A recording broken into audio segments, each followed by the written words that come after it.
जय श्री राम, जय हनुमान। बहुत स्वागत है आपका। देखिए, अक्सर जब आप पूजा पाठ करते हैं तो पूजा पाठ करने के बाद, प्रार्थना करने के बाद कुछ ऐसी गलतियां आप करते हैं जिस गलतियों के कारण आपकी भक्ति, आपके पूजा पाठ, आपके मंत्र, सिर्फ एक गलती के कारण आपको सिद्धि प्राप्त नहीं हो पाती, आपकी पूजा स्वीकृत नहीं हो पाती। आप चाहे 1 घंटा पूजा करें या 2 घंटे पूजा करें या पूजा पाठ करें या नाम जप करें, नाम जप करने के बाद आप तुरंत हाथ मत धोइए या माला जाप करने के बाद आप हाथ मत धोइए। अक्सर बहुत से ऐसे लोग होते हैं जो पूजा पाठ करते हैं, मंत्र जाप करते हैं, नाम जप करते हैं। नाम जप होने के बाद आप जाके हाथ धो देते हैं और हाथ धोने के बाद आप पानी पी लेते हैं। तो एक बात का अवश्य ध्यान रखिए कि 15 मिनट या आधे घंटे के बाद ही आपको हाथ धोना है, ठीक है। तो इससे क्या होता है कि यदि आप हाथ नहीं धोते तो आपका जो मंत्र है वो आपकी बॉडी में फ्लो होता रहता है, ठीक है। हाथ धोने से आपका जो मंत्र है वो हाथ के माध्यम से पानी में बह जाता है। तो जब भी आप मंत्र जाप करें या पूजा पाठ करें, अपने हाथों को, दोनों हाथों को मसल के अपने चेहरे पर ऐसे रगड़ें, ताकि जो मंत्र आपने जाप किया, जो सिद्धि आप जो प्राप्त करना चाहते हैं, वो आपके चेहरे पर, आपके शरीर पर उसका असर हो, उस मंत्र का असर हो, उस देवी देवताओं का पूजा का आप पर असर हो। ये बात का आप अवश्य ध्यान रखिए, ठीक है ना। ये बहुत सी ऐसी गलतियाँ होती हैं जिसके कारण आप घंटों तपस्या करते हो, उस तपस्या का फल आपको नहीं मिल पाता। तो छोटी छोटी गलती आप ज़रूर सुधारिए और इस गलती पर अवश्य ध्यान दीजिए। अच्छा, अब आप शिव जी की पूजा करते हैं तो हनुमान जी की पूजा करते हैं या आप किसी भी देवी देवताओं की पूजा करते हैं, तो बहुत से ऐसे मंत्र होते हैं जो आप जपते रहते हैं, सदा जपते रहते हैं।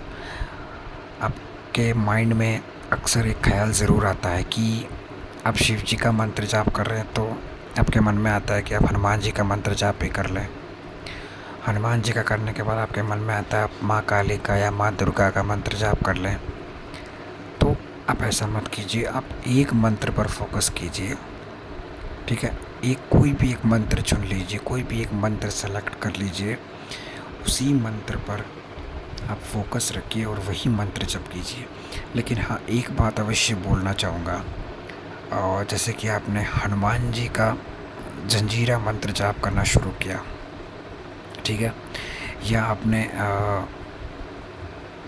माँ दुर्गा का मंत्र जाप करना शुरू किया या शिव जी का मंत्र जाप करना शुरू किया, आपको सबसे पहले क्या करना है, जो आपके गुरु हैं, जैसे कि अब मेरे गुरु शिव शंभू महादेव जी हैं, तो 1 माला या 2 माला अपने गुरु के नाम की अवश्य फेरें। ओम नमः शिवाय, ओम नमः शिवाय। मैंने शिव शंभू को अपना गुरु बनाया, तो 2 माला मैं शिव जी की अवश्य फेरता हूँ। 2 माला शिव जी की फेरने के बाद ही आप जो मंत्र जाप कर रहे हैं वो जाप कीजिए, ठीक है, ताकि गुरु आपको सही गलत का एहसास कराते रहें। गुरु आपके ऊपर एक सुरक्षा कवच बनाए रखे, ताकि जिन भी देवी देवताओं का मंत्र जाप आप कर रहे हैं, कोई अन्य उसको ग्रहण ना करे, उस मंत्र को। कई बार ऐसा होता है कि आप सुरक्षा कवच नहीं बनाते, सुरक्षा घेरे नहीं बनाते, अपने गुरु को याद किए बिना आप मंत्र जाप करना शुरू कर देते हैं, तो आपका मंत्र जो है वो ऐसे बहुत कम चांस होता है कि आपका मंत्र आपके देवी देवताओं तक पहुंच जाता है, ठीक है। कई बार उस मंत्र को कोई अन्य ग्रहण कर लेता है, ठीक है। तो एक बात का अवश्य ध्यान रखिए, जब भी आप जंजीरा मंत्र या कोई भी मंत्र का जाप करें, सबसे पहले अपने गुरु का मंत्र अवश्य जाप करें, या आप हनुमान जी के मंत्र का जाप करना चाहते हैं तो सबसे पहले राम नाम का मंत्र जाप कीजिए। इससे क्या होता है कि एक सुरक्षा कवच बनता है और वो आपकी सदा रक्षा रखती है, आपको कोई नुकसान नहीं पहुंचा पाता। सप्ताह में एक दिन जो हनुमान जी के भक्त हैं वो मंगलवार शनिवार के दिन कपूर से अवश्य आरती करें, पूरे कपूर को अपने घर में फेरें, ठीक है। प्रति एक कोने पर सिर्फ आप वॉशरूम को छोड़कर अपने घर के प्रति एक कोने पर कपूर से जो आपने हनुमान जी की आरती उतारी ना, उस आरती को पूरे घर में फेरें, ताकि आपके घर में शुद्धता बनी रहे, आपके घर में कभी भी कोई प्रॉब्लम नहीं आए। और जिन लोगों को रात में सपने आते हैं, बहुत डरावने सपने आते हैं या कुछ अजीबोगरीब सपने आते हैं, वो सबसे पहले जब भी आप सोने जाएं, ठीक है, सोने जाते हैं जब भी आप, उससे पहले अपने पूजा घर में बैठकर एक बार राम नाम का जाप अवश्य करें, हनुमान चालीसा अवश्य पढ़ें। ठीक है।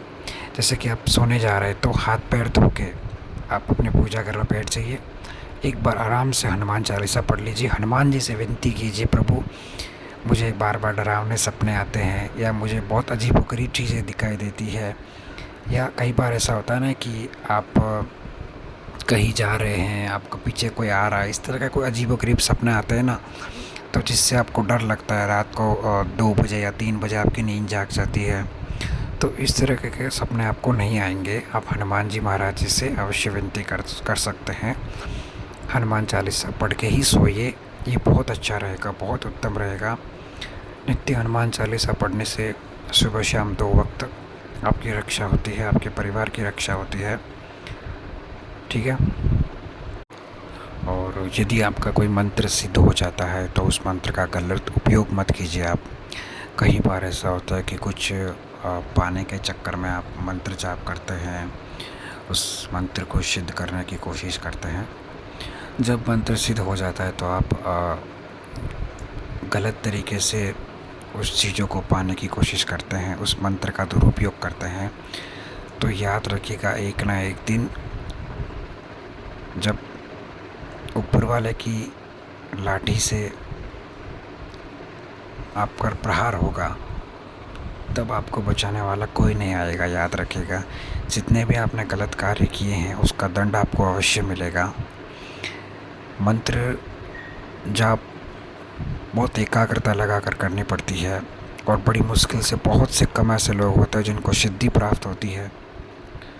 फिर सिद्धि प्राप्त होने पर आप गलत लाइन पे, गलत तरीके से, या कुछ पैसे पाने के चक्कर में, या किसी ने आपको पैसे दिए कुछ कार्य करने के लिए, तो आप अपनी सिद्धि का दुरुपयोग करते हैं, ये बहुत ही गलत है।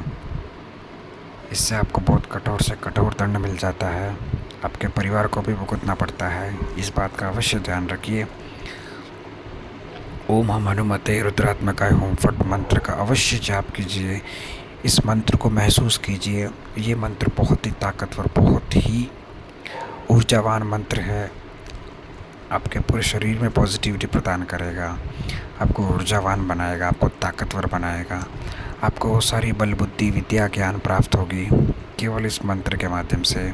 इसीलिए मैं अपने प्रत्येक वीडियो में कहता रहता हूँ कि ओम हम हनुमते रुद्रात्मकाय होम फट का अवश्य इस मंत्र का जाप करें। बहुत से ऐसे मंत्र हैं हनुमान जी के, लेकिन ये मंत्र बहुत विशेष है। तो आपको तो नॉर्मल पता ही है कि अब जो भी हनुमान जी के मंत्र का जाप करते हैं उसमें सबसे पहले आपको राम नाम का जाप करना पड़ता है। बिना राम जी के नाम से हनुमान जी महाराज जी की कृपा आपको नहीं मिल पाती। यदि आपके कोई अनुभव आपको हुआ है हनुमान जी का, या किसी को कोई दर्शन हुए हनुमान जी के, कोई आप अनुभव अपना शेयर करना चाहते हैं तो हमारे साथ अवश्य शेयर कीजिए। आप कमेंट बॉक्स में अवश्य हमसे बातचीत कर सकते हैं, या मैं अपना ईमेल दे दूंगा, उस ईमेल के माध्यम से आप हमें मेल कर सकते हैं, अपना अनुभव शेयर कर सकते हैं। तो आज के लिए बस इतना ही। भक्ति करते रहिए, पूजा पाठ करते रहिए, हनुमान जी को हमेशा याद करते रहिए। और अगर आपने हमारा चैनल लाइक और सब्सक्राइब नहीं किया तो लाइक और सब्सक्राइब कीजिए, हमारे चैनल को शेयर कीजिए।